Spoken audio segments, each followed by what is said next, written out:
What's up YouTube? I'm Vaughn and this is the Gear channel where we discuss collectibles, hobbies, competitive games from tabletop to video games, and today's video we are showing you that Prank Kids is not dead. That's why I've been playtesting with Prank Kids a lot and surprisingly been winning a lot of games with it. So there's a few things I am still working on the build quite a bit, but so far with this specific build been very happy with. So in today's match we have Prank Kids versus Runick. Now it's the Runick with the yugioh and also that small Naturia package that is quite threatening.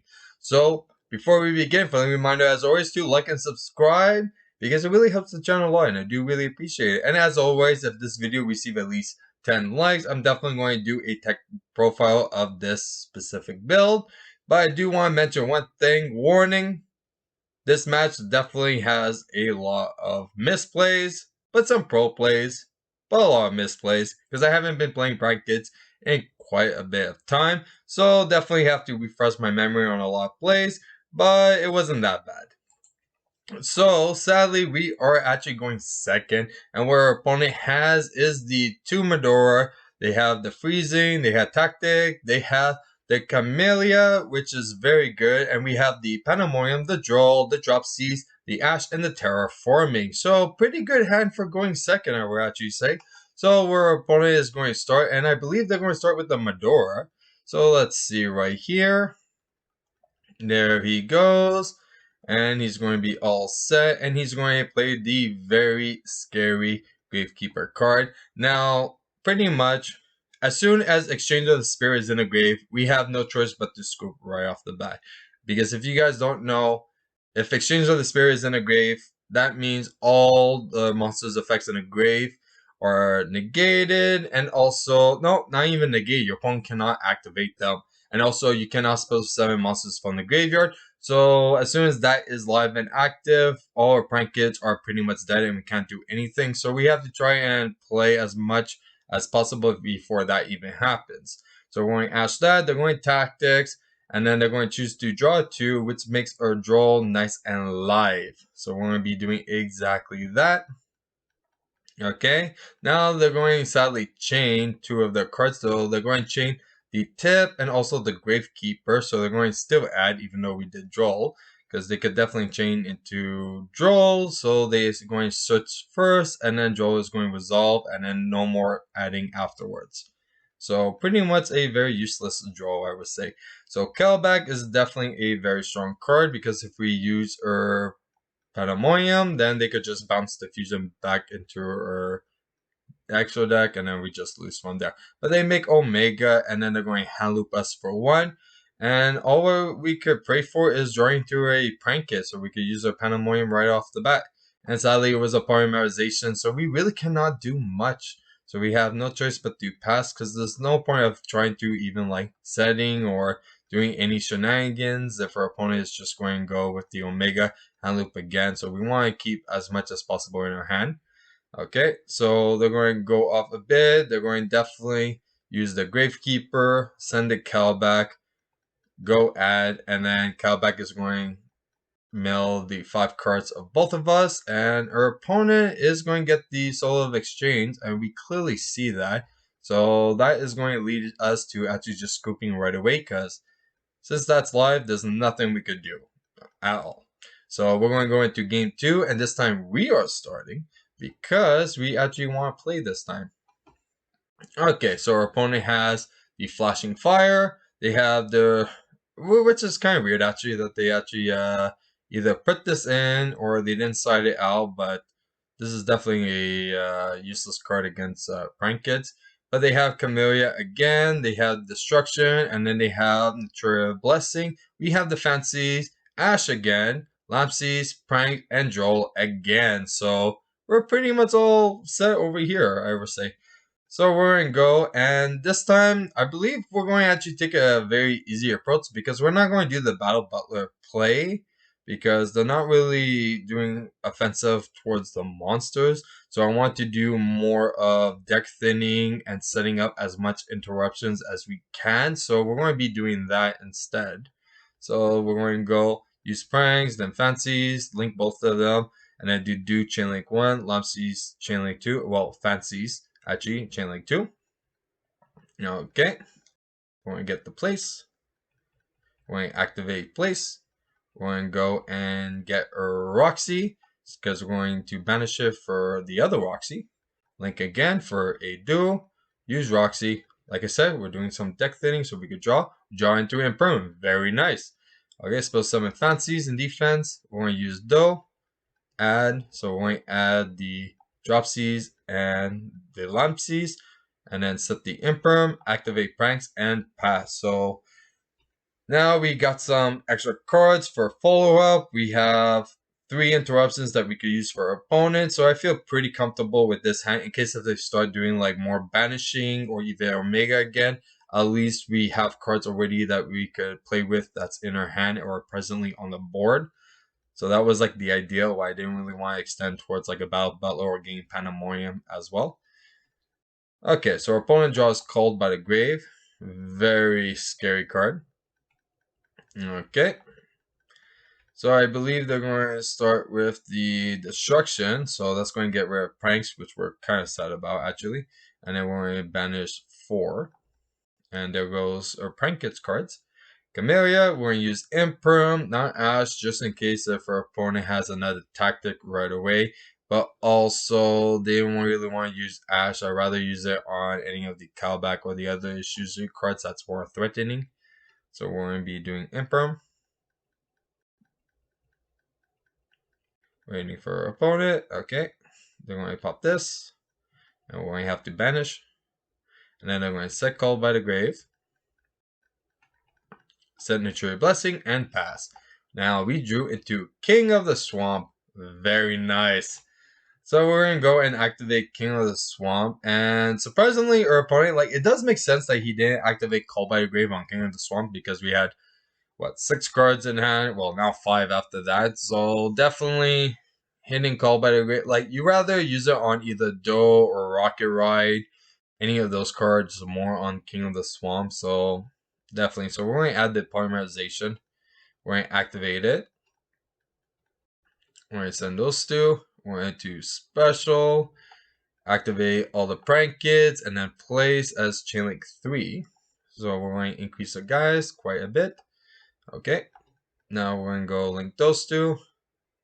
Now this is the weird part because last time I checked, I think it's because we actually had... Yeah, we had no more targets at this point. That's why we didn't use any of them. But we could have still actually used Roxy. Maybe get rid of the Duel since it was pretty dead right now. Just to draw a different card.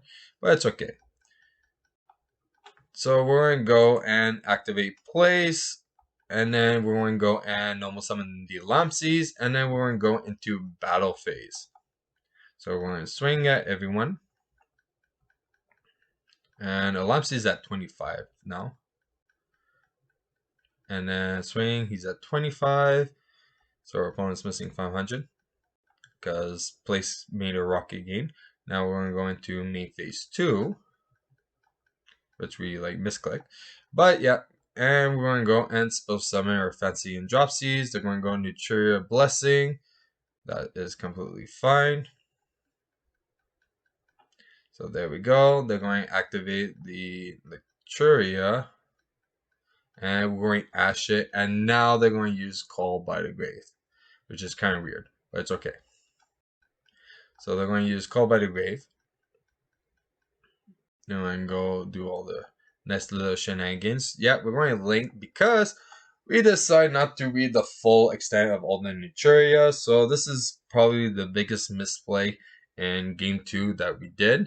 But now we're fully aware and we won't be making that mistake anytime soon because that definitely hurt us a little bit, especially that you're going to see what happened now because I definitely misread Camellia a bit. And we're going to get to that point very, very soon because after they spell summon the 2 Nuturias, the one that's Monster Negate and also the one that is Attack Negate, that is going to be a big game changer because I'm going to activate Duel because I was planning for them to minus a monster, but that's why I said I didn't really read Camellia because instead of tributing monsters, they could actually just send 2 cards instead. So that was the biggest misplay on my part. So now this is what's happening. So they're going to mill 2 And all what we could do is just use pranks to shuffle a little bit back in. So we need more prank kits. So we're going to be returning the Roxy, the Dropsies, and the Lampsies to draw a card. So now we have prank kits in a deck. So we're all set. Now we drew into a Lampsy, which means, technically, we still had one Lampsy still in the deck. So we should have actually used Roxy to spell summon, but it's okay. Okay, so we're going to go pass to our opponent, see what they're going to do. Nothing. And then they pass back to us, which is very surprising because now we have some pro plays to do. So the first thing that we are going to do is normal summon the Lampsies. Then we're going to link both of them for a nice little duel.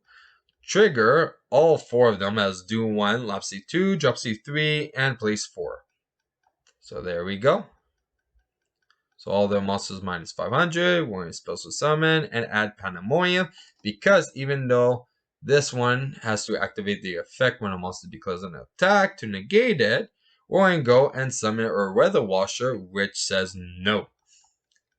And it doesn't activate Weather Washer. It's a continuous effect for all your prank kids, so they can't negate it with the Sunflower. And that was a discussion that the guy was having, that you might see that he was asking about. It's like it's a continuous effect, so nothing activates at all, and your opponent just can't do anything.